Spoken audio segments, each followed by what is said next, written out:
Jacques, bonjour à tous. Le désespoir de Marseille face au narcotrafic, on va en parler dans un instant. Mais avant, arrêtons-nous dans une autre ville, à Paris, dans le 19e arrondissement, tout près de la porte d'Aubervilliers. Quartier comme abandonné, zone de non-droit, campements sauvages, trafic de drogue à ciel ouvert, agressions quotidiennes. Les habitants sont à bout. Même les entreprises n'y tiennent plus, au point que la BNP s'apprête à déménager ses 2000 salariés ailleurs pour les mettre en sécurité.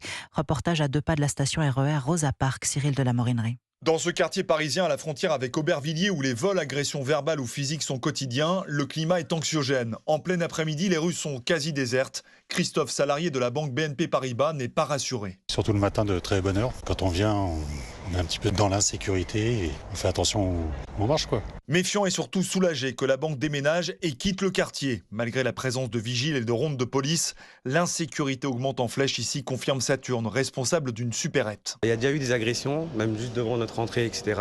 Il y en a, ils se battent devant, il y a eu du sang, c'est censé être Paris. Paris 19e, à côté de la porte d'Aubervilliers, les commerces ferment dans ce quartier parisien gangréné par les incivilités et la violence.